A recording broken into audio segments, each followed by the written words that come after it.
بسم اللہ الرحمن الرحیم قل هو اللہ احد اللہ الصمد لم یلد ولم یولد ولم یکن له کفوا احد۔ السلام علیکم ورحمۃ اللہ وبرکاتہ۔ بسم اللہ الرحمن الرحیم، الحمد للہ رب العالمین، والصلاة والسلام علی سید الانبیاء والمرسلین، نبینا محمد وعلی آلہ وصحبہ اجمعین ومن تبعہم بإحسان الی یوم الدین۔ قرآن کریم میں احکام اور مسائل کے تعلق سے روزے کے بارے میں گزشتہ درس میں کچھ اہم باتیں آئی تھیں۔ روزے کے بارے میں مزید باتیں انشاءاللہ اگلے درس میں آئیں گی، لیکن چونکہ کل انشاءاللہ آخری عشرہ شروع ہونے والا ہے اور کچھ احباب اعتکاف میں بیٹھنے کا عزم رکھتے ہیں، تو لہذا مناسب یہ معلوم ہوا کہ اعتکاف کے مسائل ذکر کیے جائیں۔ قرآن کریم میں اللہ تعالیٰ نے اعتکاف کے بارے میں سورہ بقرہ میں رمضان کے روزوں کا ذکر کرنے کے ساتھ ساتھ یہ بتایا وَلَا تُبَاشِرُوهُنَّ وَأَنْتُمْ عَاكِفُونَ فِي الْمَسَاجِدِ، کہ تم اپنی بیویوں سے نہ ملو اس حال میں کہ تم مسجدوں میں اعتکاف میں بیٹھے ہو۔ اس کا مطلب یہ ہوا کہ اعتکاف مسجد میں ہوتا ہے اور اعتکاف ایک مستقل عبادت ہے۔ اللہ تعالیٰ نے ابراہیم اور اسماعیل علیہ السلام سے کہا وَعَهِدْنَا إِلَىٰ إِبْرَاهِيمَ وَإِسْمَاعِيلَ أَن طَهِّرَا بَيْتِيَ لِلطَّائِفِينَ وَالْعَاكِفِينَ وَالرُّكَّعِ السُّجُودِ، کہ ہم نے ابراہیم اور اسماعیل علیہ السلام کو حکم دیا کہ تم دونوں میرے گھر کو، مسجد حرام کو طواف کرنے والوں کے لیے، رکوع اور سجدہ کرنے والوں کے لیے، اعتکاف میں بیٹھنے والوں کے لیے مسجد حرام کو پاک صاف رکھا کرو۔ تو اعتکاف نبی کریم صلی اللہ علیہ وسلم ایک مرتبہ رمضان کے شروع کے 10 دن آپ نے اعتکاف میں بیٹھا، اور اعتکاف کا مقصد شب قدر کو پانا تھا۔ شب قدر جو کہ 1000 مہینوں سے بہتر ہے، جس کی قدر و منزلت کے لیے اللہ تعالیٰ نے مستقل سورت اتاری اور اس کی اہمیت بتانے کے لیے بتایا وما ادراک ما لیلۃ القدر، آپ کو کیا معلوم ہے کہ قدر و منزلت والی رات وہ کیا ہے؟ یہ کوئی معمولی رات نہیں ہے۔ لیلۃ القدر خیر من 1000 شہر، یہ 1000 مہینوں سے بہتر ہے، 80 پر 3 سال 4 مہینوں سے زیادہ بہتر ہے۔ تنزل الملائکۃ والروح فیہا، یہی نہیں یہ بھی کہا کہ جو ہے اس میں اللہ تعالی کے فرشتے اترتے ہیں، وہ فرشتے جنہوں نے اللہ تعالیٰ کے کہنے پر کہ میں زمین میں خلیفہ بنانے والا ہوں، جانشین بنانے والا ہوں، جنہوں نے اعتراض کیا تھا، اعتراض نہیں بلکہ سوال کیا تھا، کہا کہ اللہ اتجعل فیہا من یفسد فیہا ویسفک الدماء، کیا تم ایسے لوگوں کو یہاں زمین میں آباد کرو گے جو زمین میں فساد مچائیں گے اور خون بہائیں گے؟ تو وہ فرشتے اللہ تعالیٰ کے حکم سے اس مبارک رات کی وجہ سے اس دنیا پر اترتے ہیں، اس دنیا میں آتے ہیں۔ والروح، اور جبریل امین بھی آتے ہیں۔ جبریل امین کو روح کا نام دیا گیا، اور قرآن کریم کو وحی الہی کو روح کا نام دیا گیا۔ انسان کے لیے جتنی جان کی ضرورت ہے، جتنا روح کی ضرورت ہے، قلب کی اور دل کی زندگی کے لیے اتنا ہی وحی الہی کی ضرورت ہے۔ وَأَنزَلْنَا إِلَيْكَ رُوحًا مِّنْ أَمْرِنَا، اللہ تعالیٰ نے کہا کہ ہم نے روح کو آپ کی طرف اتارا، تو وحی الہی کو اللہ تعالیٰ نے روح کا لفظ دیا، کیونکہ یہ دل اور انسان کے ایمان کی سلامتی کا نتیجہ ہے، ذریعہ ہے. تو وحی الہی کے ذریعے انسان نجات پا سکتا ہے، دنیا اور آخرت کی سلامتی پا سکتا ہے. اور اسی مناسبت سے کیونکہ اس روح کے لانے والے، اس وحی کے لانے والے فرشتوں کے سردار جبریل امین تھے، تو جبریل امین کو بھی روح کہا گیا. تنزل الملائکۃ والروح فیہا باذن ربہم. فرشتے اور جبریل امین اللہ کے حکم سے اس سرزمین پر، اس دنیا کی زمین پر ساتوں آسمان سے وہاں سے نیچے اتر کے آتے ہیں اللہ کے حکم سے. اس قدر و منزلت کی رات کی وجہ سے ذرا اندازہ لگائیں کہ فرشتے آ رہے ہیں اس رات کی تلاش میں، اس رات کے لیے، اس رات کا احترام کرتے ہوئے. یہ کوئی معمولی رات نہیں ہے. تنزل الملائکۃ والروح فیہا باذن ربہم من کل امر سلام ہی حتی مطلع الفجر. اس رات کے بارے میں یہ بھی سن لو کہ یہ رات پوری کی پوری سلامتی والی رات ہے، پرامن اور سکون کی رات ہے. کب تک؟ فجر کے وقت تک. اور سورہ دخان میں اس رات کے بارے میں بتایا، انا انزلناہ فی لیلۃ مبارکۃ انا کنا منذرین فیہا یفرق کل امر حکیم.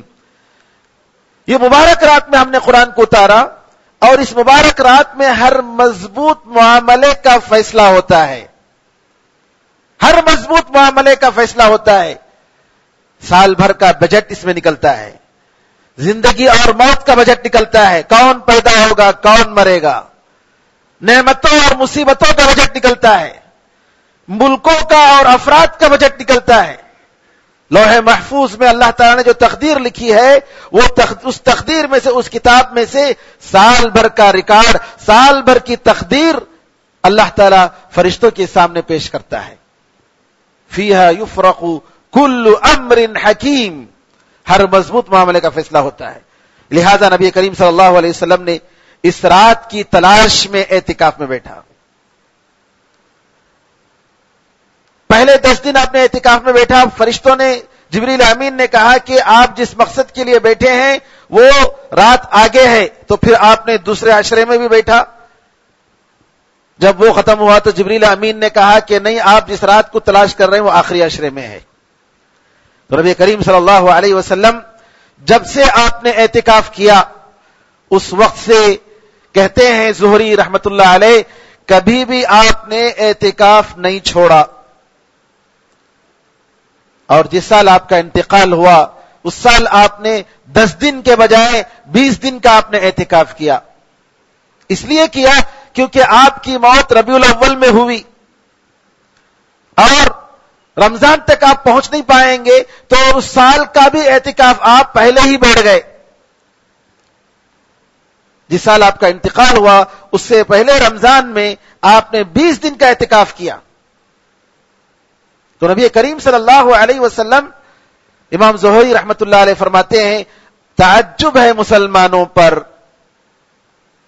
نبی کریم صلی اللہ علیہ وسلم جو سنن اور نوافل کام کرتے تھے، کبھی کرتے بھی تھے کبھی چھوڑتے بھی تھے، لیکن اعتکاف ایک ایسی سنت ہے جب سے آپ نے اس کی ابتدا کی کبھی آپ نے چھوڑا نہیں. امام زہری رحمت اللہ علیہ کہتے ہیں کہ تعجب ہے مسلمانوں پر کیسے اعتکاف کی طرف توجہ نہیں دیتے ہیں. اس لیے بعض علماء نے کہا کہ بستی میں اگر مسجد میں کوئی اعتکاف میں نہیں بیٹھتا ہے تو بعض علماء نے کہا کہ فرض کفایہ ہے، ساری بستی والے گنہگار ہوں گے. یعنی 1 نہ 2 آدمی کوئی نہ کوئی بہرحال اعتکاف میں بیٹھنا چاہیے. بہرحال اعتکاف کا مقصد کیا ہے؟ جیسا کہ بعض علماء نے کہا، الانشغال عن المخلوق بالخالق. ساری دنیا، سارے مخلوقات سے بالکل کٹ کر اللہ تعالیٰ جو خالق کائنات ہے اس سے مشغول اور اس کے ساتھ ٹائم گزارنا اور اس کے ساتھ مناجات کرنا اور اس کے ذکر و اذکار میں اور اس کی یاد میں محو رہنا، اس کی نعمتوں کو ذکر کرنا اور اس کی جنت اور اس کے عذاب کو اپنے تصور میں لا کر یقین کرنا اور آخرت کی تیاری کرنا، یہ ہے مقصد اعتکاف کا. اعتکاف کا مقصد کہ انسان پورے طریقے سے اللہ تعالی کی طرف متوجہ ہو جائے.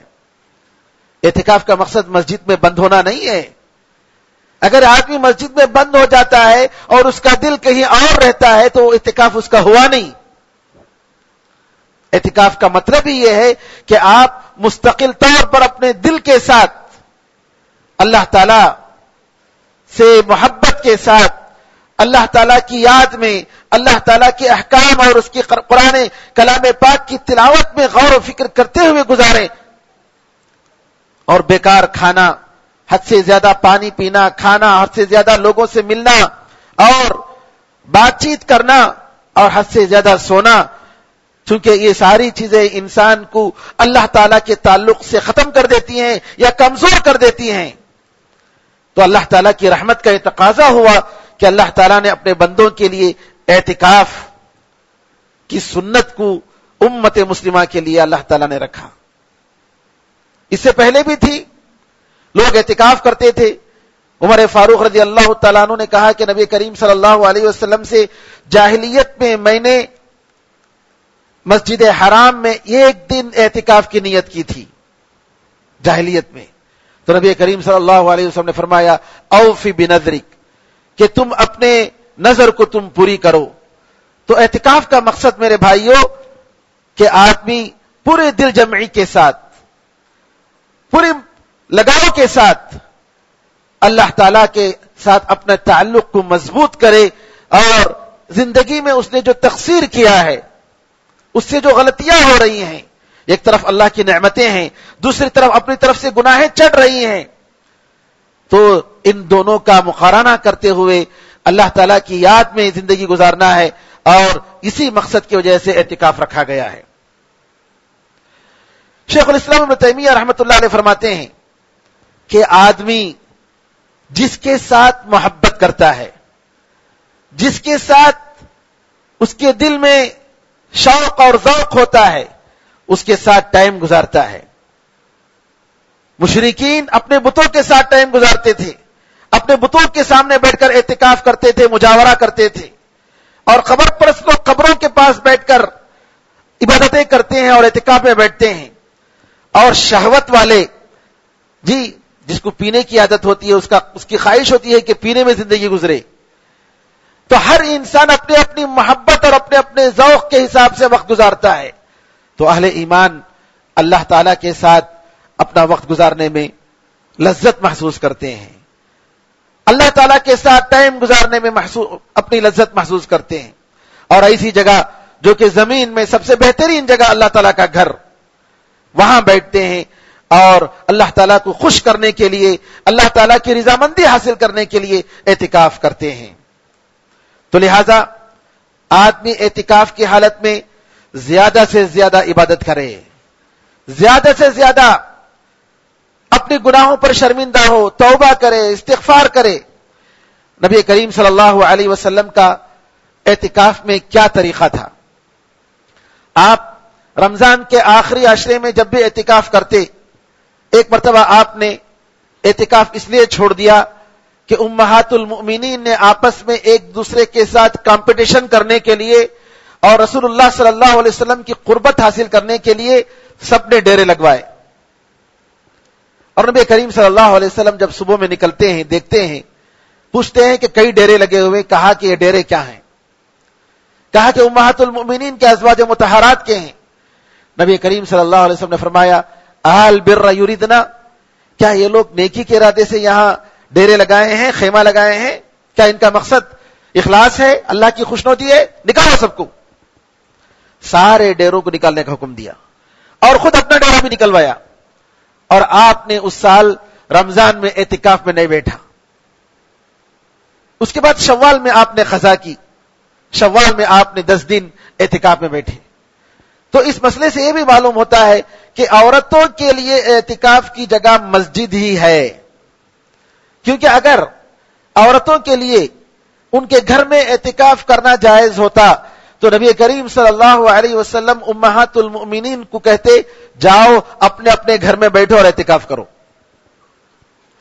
کیونکہ نبی کریم صلی اللہ علیہ وسلم نے ڈیرا نکالنے کا جو حکم دیا وہ ریاکاری کے خدشے سے حکم دیا کہ یہ لوگ نیکی کے ارادے سے نہیں بلکہ ایک دوسرے کے کمپٹیشن میں، اپنی سوکنوں کے کمپٹیشن میں یہ لوگ ڈیرا لگوائے ہیں. لیکن نبی کریم صلی اللہ علیہ وسلم نے اپنے بھی ڈیرے نکلوائے اور سارے امہات المومنین کے ڈیرے نکلوائے. تو اس سے معلوم ہوا کہ اعتکاف کی جگہ عورتوں کے لیے مسجد ہی ہے. اگرچہ کہ بعض علماء کا خیال یہ ہے کہ عورتیں اپنے گھر میں اعتکاف میں بیٹھ سکتی ہیں، لیکن اس کی کوئی دلیل نہیں ہے. اور قرآن کریم میں اللہ تعالیٰ نے وَأَنْتُمْ عَاكِفُونَ فِي الْمَسَاجِدِ، اس حال میں کہ تم مسجدوں میں اعتکاف میں بیٹھے ہو. اور اس کے علاوہ ایک اور حدیث ہے کہ رسول اللہ صلی اللہ علیہ وسلم کی ایک بیوی اعتکاف میں تھی اور مسجد میں تھی، ان کو استحاضے کی شکایت تھی. استحاضہ عورتوں کو ایک خون ہوتا ہے، نکلتا ہے، جو حیض کے علاوہ ہوتا ہے اور بیماری کی وجہ سے ہوتا ہے، کمزوری کی وجہ سے ہوتا ہے. اس میں نماز ساقط نہیں ہوتی اور مسجد میں اس حالت میں وہ آ بھی سکتے ہیں. ام سلمہ رضی اللہ تعالیٰ عنہ آپ کی بیوی کے بارے میں آتا ہے کہ آپ اعتکاف میں تھے، مسجد میں تھے، اور اتنا استحاضہ ہوتا تھا کہ جو ہے اپنے چیئر کے نیچے وہ تش رکھے ہوئے تھے کہ کہیں اگر کچھ ہو جائے تو جو ہے تشبیہ ہو، مسجد میں نہ گندگی ہو. تو نبی کریم صلی اللہ علیہ وسلم اگر ایسی عورتوں کو خاص طور پر ایسی حالت میں جو کہ استحاضے کی حالت میں ہے، آپ ان کو اجازت دے دیتے کہ جاؤ آپ جا کر جو ہے اپنے گھر میں اعتکاف کرو. لیکن آپ نے اپنے گھر میں اعتکاف کرنے کا حکم نہیں دیا بلکہ مسجد میں اعتکاف کرنے کا حکم دیا. اس سے معلوم ہوا کہ عورتوں کے لیے بھی اعتکاف کی جگہ مسجد ہے. ہاں اگر عورتوں کے لیے انتظام کرنے کا اگر اس کے انتظامات ہوں، ان کے لیے سیکیورٹی ہو اور ان کے لیے حفاظت کا ہو تو مسجد کے ذمہ داران اگر مناسب سمجھیں تو اجازت دیں. اگر وہ لوگ مناسب نہیں سمجھتے ہیں، یہ دیکھتے ہیں کہ نہیں عورتوں کے اعتکاف کرنے میں ہو سکتا ہے کوئی مسئلہ ہو، ان کی سیکیورٹی نہ ہو، ان کے لیے پریشانی ہو سکتی ہے، تو اگر وہ مناسب سمجھتے ہیں تو اجازت نہ دیں اور اپنی جگہ پر وہ اپنی گھر میں عبادت کریں، یہ ان کے لیے زیادہ بہتر ہے.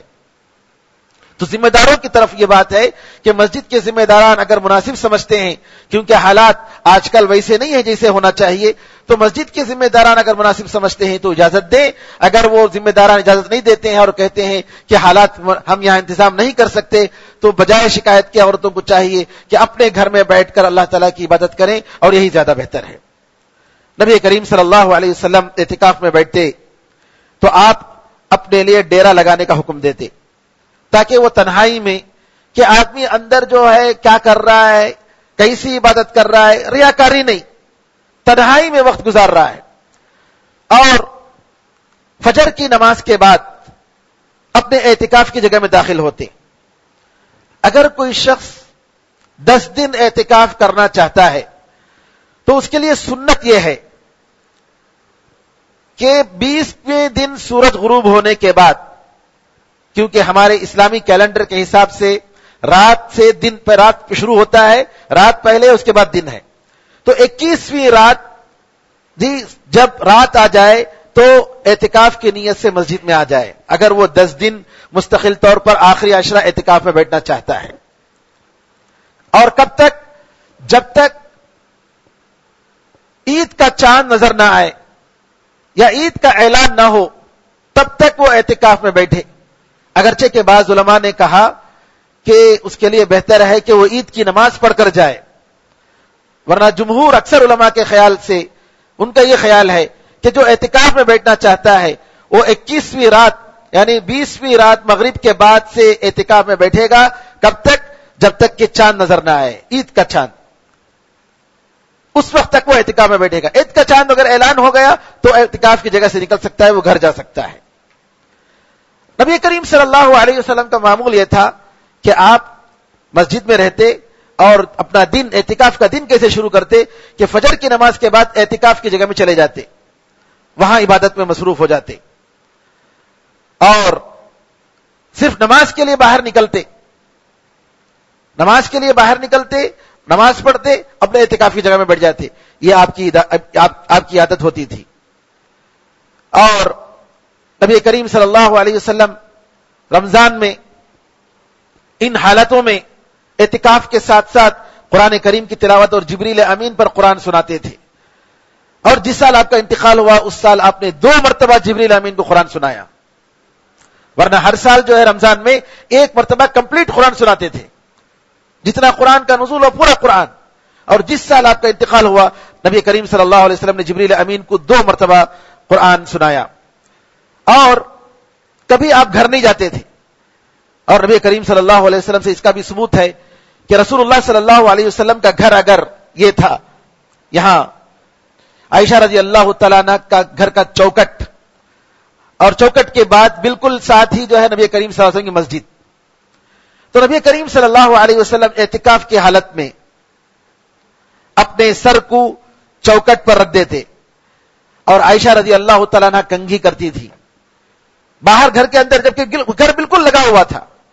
چوکٹ اگر رکھیں گے، چوکٹ سے قدم رکھیں گے تو گھر عائشہ رضی اللہ تعالیٰ عنہ کا، تو نبی کریم صلی اللہ علیہ وسلم جو ہے آپ اپنا سر اپنے چوکٹ پر رکھ دیتے تھے، مسجد میں آپ کا جسم رہتا، اور عائشہ رضی اللہ تعالیٰ کنگھی کرتی تھی۔ اس کا ذکر اعتکاف کی حالت میں آتا ہے۔ اور کبھی کبھی ضرورت کے لیے نبی کریم صلی اللہ علیہ وسلم کی بیویاں شام میں اعتکاف کی حالت میں آپ سے ملنے کے لیے آتی تھی۔ صفیہ رضی اللہ تعالیٰ عنہ ایک مرتبہ رات میں آئی، اور نبی کریم صلی اللہ علیہ وسلم نے مناسب نہیں سمجھا کہ ان کو اکیلے رات میں جو ہے اکیلے بھیجیں، تو آپ ان کے گھر تک چھوڑنے کے لیے گئے، جبکہ آپ اعتکاف میں تھے، ضرورت تھی تو اس وجہ سے آپ گئے۔ آج کل تو وسائل ہیں، ایسی بات ضرور نہیں ہے کہ آدمی جو ہے اپنی بیوی کو چھوڑنے کے لیے جائے، آج کل وسائل ہیں، آٹو کا انتظام ہے، وسائل کا انتظام ہے الحمدللہ، تو جانے کی ضرورت نہیں ہے۔ آدمی کو اپنی ضرورت کے لیے مسجد سے باہر نکلنے کی اجازت ہے۔ اگر کوئی شخص ایسا ہو کہ کھانے پینے کا انتظام مسجد میں کوئی لانے والا نہیں ہے، تو ایسی صورت میں ہوٹل میں جا کر کھا کے آ سکتا ہے، بس لیکن اتنا ہی ٹائم کہ جتنا جو ہے ضرورت ہے۔ یہ نہیں کہ راستے میں سلام سے مل رہا ہے، السلام علیکم بھائی کیسے، خیریت سے ہیں کیا، اچھے ہیں کیا، نہیں، بات چیت نہیں، آئے اپنی ضرورت میں اپنی مسجد میں لگ گئے۔ اسی طریقے سے اگر حمام، بیت الخلاء وغیرہ مسجد کے باہر ہو تو مسجد کے باہر اپنی انسانی ضرورت کے لیے نکل سکتا ہے، قضاء حاجت کے لیے نکل سکتا ہے، کھانے پینے کے لیے نکل سکتا ہے، اس میں کوئی حرج نہیں ہے۔ نبی کریم صلی اللہ علیہ وسلم کو بستر لگا دیا جاتا تھا آپ کے خیمے کے ساتھ ساتھ، اور آپ اگر کسی بیمار پر گزرتے راستے میں تو پوچھتے بھی نہیں تھے کہ آپ کا کیا حال ہے۔ آج کل لوگ کیا کرتے، ٹیلی فون رکھ لے کر جو ہے سب کچھ کرتے رہتے ہیں، ٹیلی فون ہے کیا بھائی، وہ پورا ٹائم ٹیلی فون میں گزرتا رہتا ہے۔ اور خاص طور پر کچھ نوجوانوں کا اعتکاف میں بیٹھنا اچھی بات ہے، لیکن اعتکاف اس کی حرمت ہے، اس کے آداب ہیں، اس کے تقاضے ہیں۔ اس کا مطلب یہ نہیں کہ آپ مسجد میں بیٹھے ہیں اور سارا کام ٹیلی فون پر جاری ہے، ایس ایم ایس کر رہے ہوئے ہیں۔ ایسے حالات میں بہتر یہ ہے کہ سوائے معمولی بالکل سخت کوئی ضرورت ہو، ایسے موقع پر گھر سے کوئی فون آئے تو ٹھیک ہے، ورنہ جو ہے آدمی جو ہے فون میں لگا رہے اور صبح سے شام تک، تو یہ مناسب بات نہیں ہے۔ نبی کریم صلی اللہ علیہ وسلم جیسا کہ میں نے کہا، یا تو آپ دعاؤں میں مصروف ہوتے، یا ذکر الہی میں مصروف ہوتے، یا قرآن کریم کی تلاوت میں مصروف ہوتے۔ علماء نے کہا کہ اگر کوئی شخص اعتکاف میں بیٹھا ہے اور اعتکاف میں بیٹھ کر درس دے رہا ہے، کوئی حرج نہیں، کیونکہ یہ بھی ایک دین کی خدمت ہے، یہ بھی ایک دین کا کام ہے، لوگوں کو تفسیر کی کتاب پڑھا رہا ہے، درس قرآن دے رہا ہے، کوئی حرج نہیں، اس میں کوئی حرج نہیں ہے کہ نیکی کا حکم دے اور برائی سے روکے۔ اعتکاف کے شروط میں سے ایک شرط یہ ہے کہ مسلمان رہے، سمجھدار رہے، جی، اور اعتکاف کی نیت ہو، پاکی صفائی ہو، اور عورتوں کے لیے حیض اور نفاس اور جنابت سے، اور مردوں کے لیے جنابت سے بھی پاکی صفائی ہو۔ اور اگر کوئی بیوی مسجد میں اعتکاف کرنا چاہتی ہے تو شوہر کی طرف سے اجازت ہونی چاہیے، اور جیسا کہ میں نے کہا کہ مسجد میں ہو، اور کون سی مسجد میں، جس مسجد میں جمعہ کی نماز ادا کی جائے، کیونکہ عرب ممالک میں ایسی مسجدیں ہیں کہ اگر قریب میں بہت چھوٹی مسجدیں ہیں تو چھوٹی مسجدوں میں جمعہ نہیں ہوتا ہے، جمعے کی نماز وہاں نہیں پڑھی جاتی، جو بڑی مسجد ہوتی ہے محلے کی وہاں نماز پڑھی جاتی ہے، اور سب لوگ اسی میں آ کر جمع ہوتے ہیں۔ تو علماء نے کہا کہ ایسی مسجد جس مسجد میں جمعے کی نماز ادا کی جاتی ہے اس مسجد میں اعتکاف میں بیٹھے۔ اعتکاف کے تعلق سے کہ اگر کسی شخص نے نظر مانا ہے کہ میں اعتکاف میں بیٹھوں گا اللہ کے لیے، تو وہ اعتکاف اس کے لیے واجب ہو جاتا ہے، وہ اعتکاف اس کے لیے واجب ہو جاتا ہے۔ ورنہ رمضان میں جو اعتکاف ہوتا ہے اس کے بارے میں علماء نے کہا کہ یہ سنت مؤکدہ میں سے ہے۔ اعتکاف کن چیزوں سے بیکار ہو جاتا ہے، خراب ہوتا ہے اور فاسد ہو جاتا ہے، باطل ہو جاتا ہے؟ مسجد سے بغیر کسی عذر کے نکل رہا ہے، کوئی سبب نہیں، بغیر عذر کے اگر آپ مسجد سے نکلتے ہیں تو آپ کا اعتکاف گیا۔ بیوی سے اگر ملا تو اعتکاف گیا، زبردستی منی نکلوایا اعتکاف گیا، اور اسی طریقے سے نیت، اعتکاف کی نیت اس نے ختم کر دی کہ میں اعتکاف میں نہیں رہوں گا، میں یہاں سے ختم کروں گا، تو بھی اس کا اعتکاف گیا، کیونکہ آدمی ارادے کے ساتھ، نیت کے ساتھ اعتکاف بیٹھتا ہے۔ اگر اس کی نیت نہیں ہے تو وہاں سے اس میں مسجد میں بیٹھنے کا، وہ اعتکاف کا ثواب تو نہیں ملے گا۔ اسی طریقے سے اعتکاف کے لیے ایک دن بھی اعتکاف ہو سکتا ہے، جیسا کہ عمر رضی اللہ تعالیٰ عنہ کی روایت جو صحیح بخاری میں ہے کہ انہوں نے مسجد حرام میں ایک دن اعتکاف میں بیٹھنے کا نیت کیا تھا، نظر مانا تھا، تو ایک دن اعتکاف میں بیٹھ سکتے ہیں، 2 دن بھی بیٹھ سکتے ہیں، 3 دن بھی بیٹھ سکتے ہیں، کوئی حرج نہیں۔ خرید و فروخت کرنا اعتکاف کی حالت میں جائز نہیں، چاہے آپ فون ہی سے بزنس کرتے ہوں، اعتکاف کی حالت میں مسجد میں ویسے عام حالات میں بھی خرید و فروخت کرنا جائز نہیں ہے۔ حدیث میں آتا ہے کہ اگر کوئی شخص خرید و فروخت کر رہا ہے مسجد میں تو نبی کریم صلی اللہ علیہ وسلم نے فرمایا کہ اس کے لیے بد دعا دیں کہ اللہ تعالیٰ تمہاری بزنس میں برکت نہ دے، اللہ تعالیٰ تمہارے بزنس میں برکت نہ دے۔ تو لہٰذا فون کے ذریعے ہی صحیح آپ جو ہے بزنس نہیں کر سکتے، خرید و فروخت نہیں کر سکتے۔ بغیر ضرورت کے بیکار باتیں کرنا نہیں کرنا چاہیے، بلا ضرورت باتیں کرنا۔ بعض لوگ بیٹھ کر جو ہے ٹائم پاس کرتے ہیں، کیا بھائی بیٹھے بیٹھے بیزار ہو جاتا، بور ہوتا ہے، تو لہٰذا کیا کرتے ہیں، بیٹھ کر چلو ایک گروپ بن گئی اور ماشاءاللہ بہترین قسم کے کھانے پکوان ماشاءاللہ جو ہے، اور لوگ بھی ایسے موقع پر اعتکاف میں لوگوں کو کھلانے کے لیے جو ہے ایک بہت بڑا گویا ایک جشن بن جاتا ہے، پکنک بن جاتا ہے بعض لوگوں کے لیے۔ ایسا نہیں ہونا چاہیے، یہ اعتکاف کے آداب کے خلاف ہے، اعتکاف کی حرمت کے خلاف ہے۔ اعتکاف کا مطلب یہ ہوا کہ ہم اپنے آپ کو اللہ تعالیٰ کے ساتھ جڑ کر رکھیں، اللہ تعالیٰ کے ساتھ جوڑیں، اللہ تعالیٰ کی نعمتوں میں چھوڑیں، جو نعمتوں میں اللہ تعالیٰ کی نعمتوں کو ہم یاد کریں اور اللہ تعالیٰ کے عذاب کو ہم یاد کریں، جنت اور دوزخ اور آخرت کے مناظر کو ہم یاد کریں، یہ مقصد ہوتا ہے۔ اور آدمی جتنا جو ہے کھائے گا اور جتنا سوئے گا تو اتنا اس کا دل جو ہے سخت اور پتھر بن جاتا ہے۔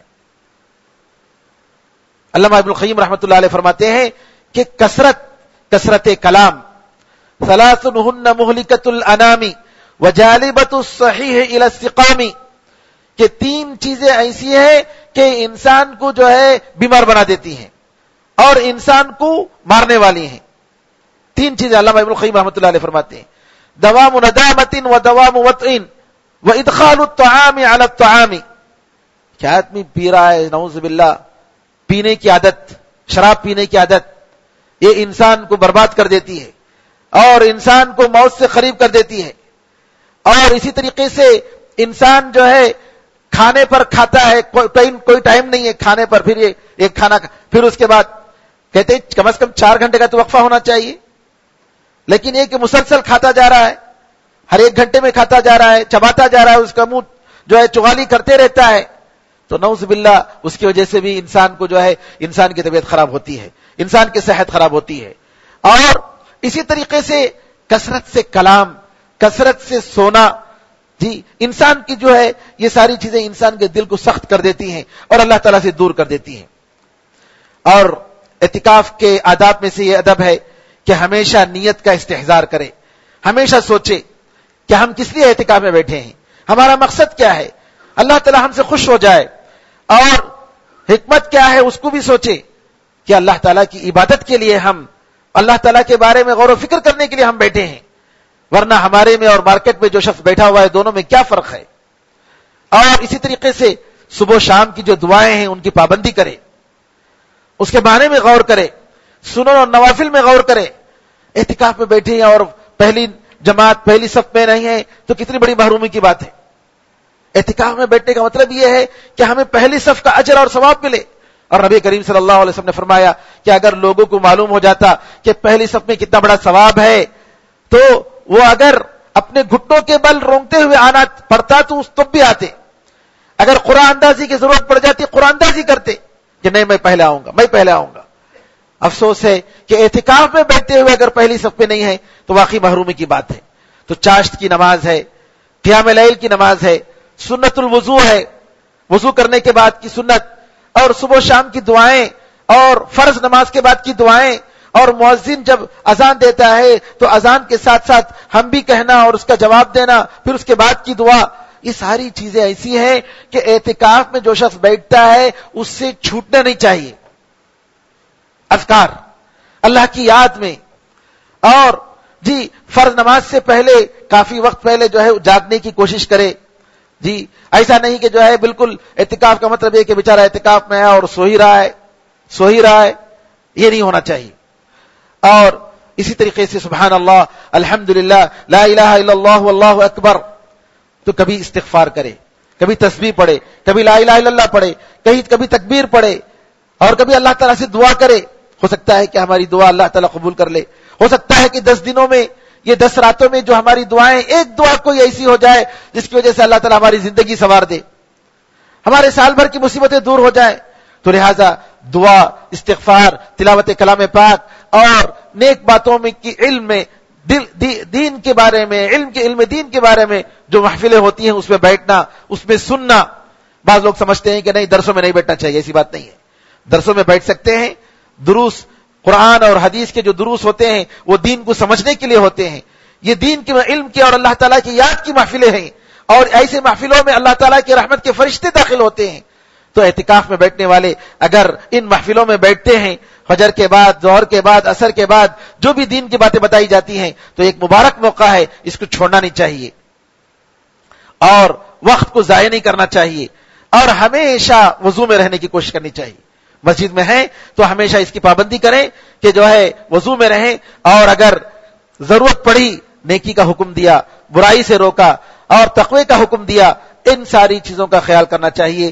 اور جیسا کہ میں نے بار بار بتایا کہ بار بار باتیں کرنا ٹیلی فون سے, یہ جو ہے اس سے رکنا چاہیے, اور خاص طور پر وقت ضائع کرنے سے اور بیکار باتوں سے اپنی زبان کو بچانا چاہیے. ورنہ آپ کا جسم تو مسجد میں ہے, ورنہ نعوذ باللہ آپ کا دل مسجد میں نہیں ہے, اور آپ کی زبان مسجد میں نہیں ہے.